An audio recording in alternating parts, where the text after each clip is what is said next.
Hi everyone, my name's Rebecca and welcome back to My Bookish Travels. Today I'm going to be doing short reviews on books 21 through 25 that I have read this year. So let's jump into them. The first one that I read through was The Holographic Night Sky. So I actually got this when I was a very young girl and my papa knew that I loved looking at the stars. So he got this for me, but a lot of the stuff I wasn't able to really do at that age. So reading through it now just reinvigorated my love of the stars, and I really want to go stargazing soon. So this one was very informative, and if you're looking for something that doesn't dummy it down, but definitely presents it in a fun way that any age would enjoy reading it, you should definitely see if you can get your hands on this, because it comes with a lot of really cool features. It has the actual book with the information, and then it's got an observer's handbook, and it's just really cool. And one of the big things in this that I kind of laugh about now because it's not as like a unique feature, they talk about these holograms, which I still haven't taken out of this container, but they talk about how like it's state-of-the-art holographic technology, and they even have like a little blurb in the book about it because they're like, this is like cutting-edge technology, and now we can buy holographic things anywhere. And at the time that this was published, holographic photos were not a big thing, I guess. It's kind of funny looking back on it because technology has definitely changed since I was a young girl. The next book that I read was Fire in His Fingertips, Volume 3. All I can say about this one is there was something lacking in this volume where I didn't feel driven to like read this without being able to put it down. And although I do own Volume 4, I'm just not feeling driven to pick it up because whatever was lacking here, I'm concerned that that spark is, pun totally intended, I'm wondering if that spark is going to still reappear in Volume 4, or is it just going to stagnate there? I don't know. But this one, it was okay.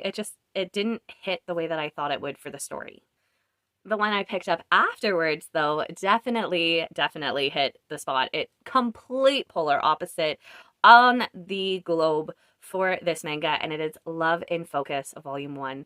This book, the story, the characters, the art style, everything is so beautifully done. This was a fabulous manga to pick up right after the last one because this had me hooked. I didn't want to put it down, and I really want to see what happens in Volume 2 and 3 because this is a trilogy. But with being on a book buying ban and doing really well being on a book buying ban, I definitely need to hopefully read the others soon because this was so good and so cute, and I can't wait to see where the author takes this, the artist takes it, because it was so good. So good, and definitely one of my top books that I've read so far this year. After that, I read Severed Roots, or I finished Severed Roots. Was read as an ebook, and I did do a full review for this and discussion. I will link that in the description box below if you want to go check it out. This is the third and final book in a, I don't want to use the word mafia style. This is the third and final book in a dark romance trilogy. It was so good, and if you guys do like the darker end of dark romance, then definitely check this series out because it delivers. And if it doesn't surprise you already, apparently I was just really in a manga reading kick. The final book I want to discuss in this video is Spy X Family Volume 1. Why has it taken me so long to read this? I loved this so much. If I had to describe everything about this, from the characters, the art, the writing, just how the story unfolds, I'm going to take a word completely out of the book and I'm going to say it. Elegant. This book is so elegant. If you are sitting on Spy X Family, if you are similar to me, don't sit on it anymore. Trust me, this was so good, and I cannot believe it took me so long to pick this up and read it. And it's another one that I really want to continue reading. And I know that I could borrow it from the library, but I know that if I kind of give myself some time to wait for the next one, because maybe one of my siblings will get one for me for Christmas, wink wink, because I do know one of my siblings watches my channel. Volume 2. This is so good. And I think I may hold off on watching the anime just because I feel like if I marathon through it, then I don't have anything more until I read more in the series. But Spy X Family, it's so elegant, guys. Like, all of the characters are so elegant. It is such an elegant series, and you need to read this.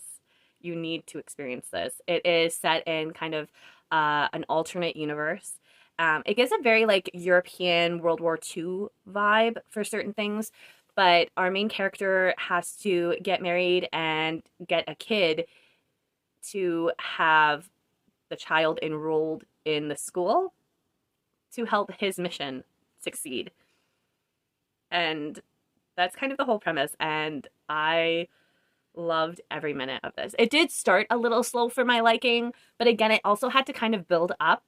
But once the family element was established, I was like, I am all in on this. So the male lead is a spy, the female lead is an assassin, and the child is a telepath. And I am not spoiling you because that same information is right here on the back of this book.